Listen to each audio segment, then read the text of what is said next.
Good morning and Happy New Year. Coming up 7 o'clock in New Zealand, and sun rose 2 hours ago.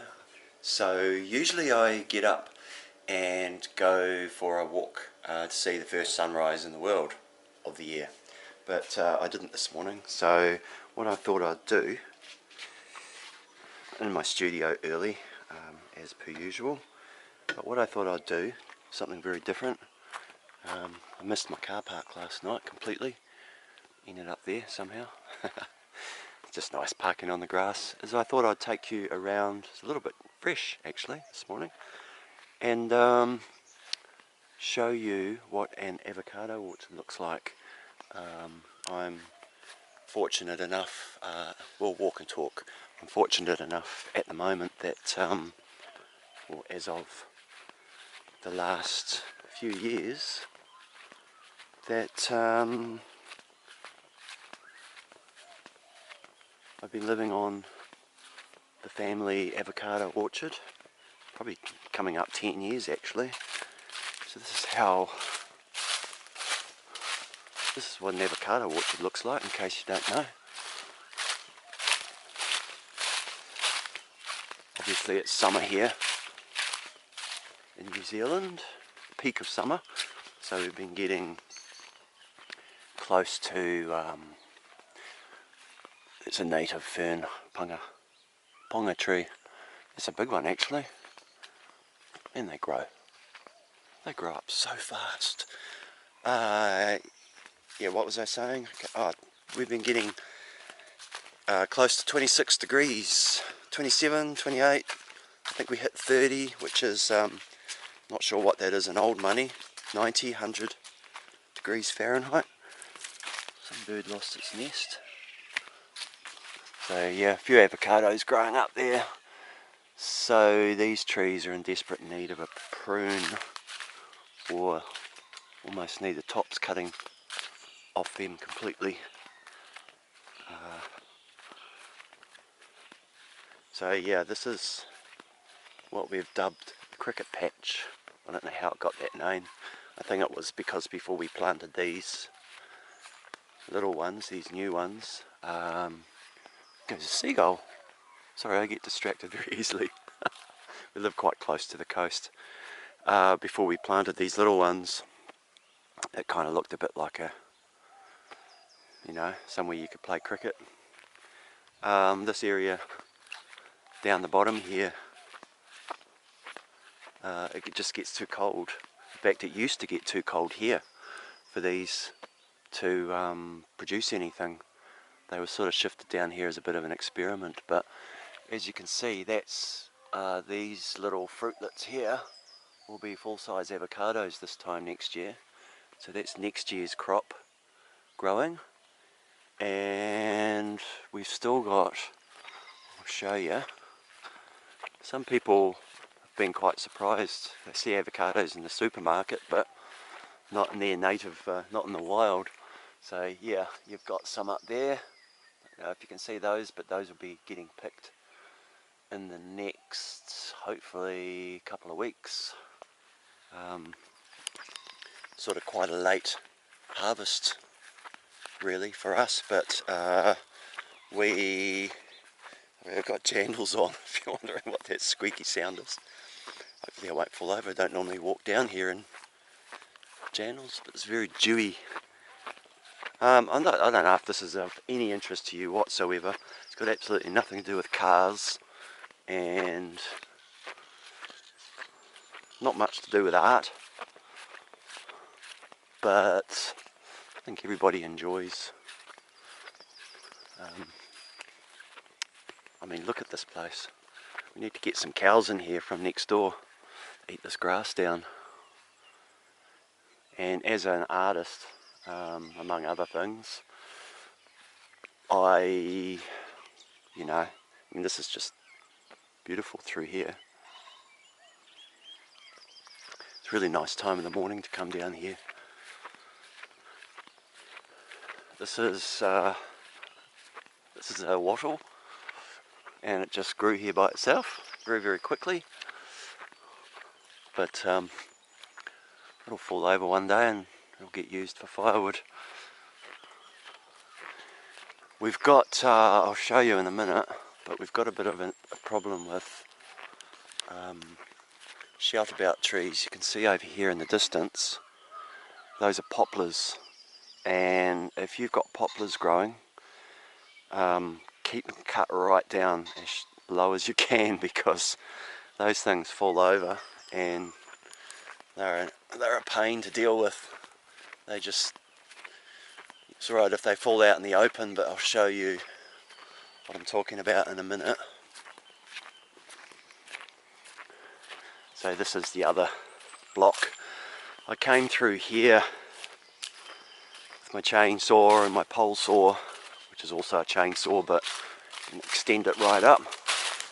So I came through here probably, gosh, time flies, maybe 4 years ago, and this was just a jungle through here. I never actually got to these trees down the end, but I pruned as much as I could from the ground. So as you can see, they're nice and open through here, and you do a type of prune that they call staghorning. So you can imagine what a stag's antlers kind of look like, where they're sort of open at the top to let the light in. And there are avocados growing up here, but they're all right up high, and that canopy's just way too solid. So sort of suggested that maybe we cut these trees down, like right down, probably in half at least, just let them regrow, because they're actually at a perfect position now, being open like that, where they just grow out at the height that they should. So the last tree I dealt with, let's backtrack a bit, my stepdad started on this one, who's my neighbour. Well, I'm his neighbour, or their neighbour, and you can see the big gap there where this one's fallen down, and so we had to deal with that one. If you've made it this far, well done. It's obviously interesting for you. So as you can see, these trees, I don't think I got to, it's probably one of the last ones I pruned. It's nice and clean. This one's still nice and clean. It's down here, it's starting to get a little bit messier. You see all the growth, and the other thing that happens is the avocados drop and they start growing out of the ground.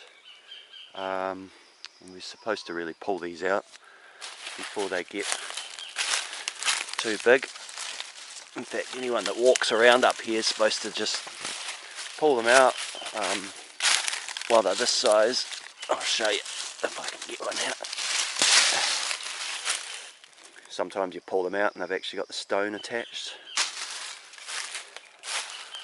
and really they're just sucking all the life out of the soil and they don't grow anything. So this is the last poplar that fell down that I'm slowly working through, and just, yeah, it's pretty hard work.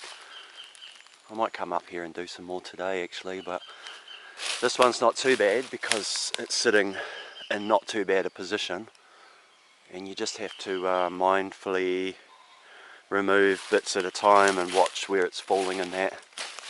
It can be quite dangerous. You can see up here, this branch here is kind of, you can see the stress on it, where it's sort of bending back against that, so you can imagine when you cut that it's going to suddenly whip down. So it's just a matter of spending more time actually looking at what you're going to cut.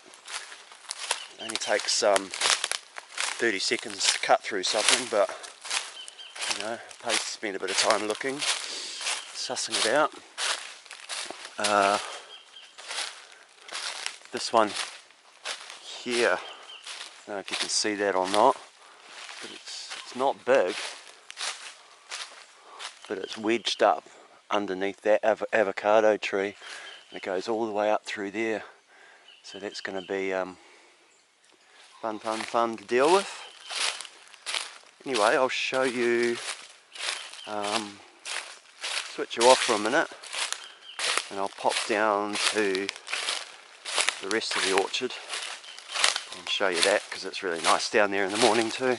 The other thing I wanted to say is thanks, especially if you've made it this far in this video, but thanks for watching my other videos, my car videos. It's been a great year really. Just I don't know what the channel will become, or I'm approaching the magic 500 subscribers, so I might actually be able to afford to shout myself a coffee from my YouTube earnings sometime this year, 2025, who knows. But that's not why I'm doing it. It's kind of a bit of a buzz, I suppose. It's sort of like with my art, with my paintings. You know, I love the challenge of being able to bring a good painting together, and the satisfaction of looking at it and seeing that it's worked and it's a good piece, and also the dissatisfaction or the disappointment of I don't like this bit of not being able to figure something out in a painting, and the frustration that goes with that, of, you know, having been able to do some really good work and then taking on a new challenge and not being able to figure it out. But you know, I guess that's just a sign that you're not staying in a comfortable place, which, you know, I think it was David Bowie that said you need to, if you're comfortable with where you are in the water, you need to walk a little bit further in, and if you can't quite feel the bottom, then you're probably almost in the right place. From a creative point of view, it's quite a good quote really.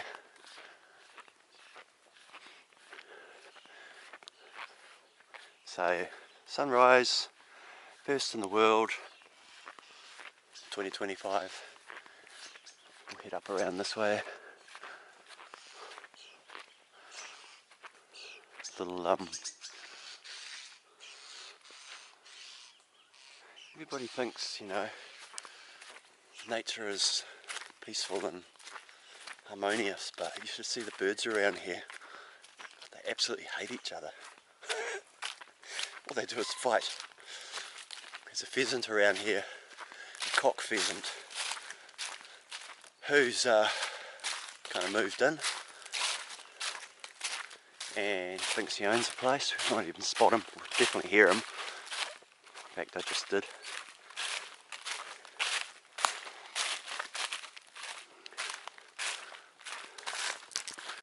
So here's the other part of the orchard. I think this is the original part. Trees up the back there, too big. No, one of them's 50 years old, the furthest one, which is, you know, pretty old for an avocado tree. More poplars constantly falling over into the neighbour's place, which he is never happy about, because he's a farmer with cows and he has to deal with, or we have to deal with, the tree. Yeah, so that's about it. So happy 2025. Something I've noticed, and something that's worth bringing into the new year, is if you feel a bit crappy or feel a bit discombobulated or whatever. Somebody told me this a long time ago actually, mate of mine who's no longer with us, but he was a great encourager, and he used to say, if you're feeling a bit down, if you're feeling a bit yuck, then get out and encourage others. You know, if you can lift other people up when you're feeling a bit down, then you kind of get lifted up with them, and it's true. So yeah, that can be your takeaway if you made it to the end of the video. So yeah, happy 25, and looking forward to meeting more people in the car world. I've got a couple of things lined up. It's just a matter of fitting things in with everything else in life. And yeah, we'll see you then. Bye.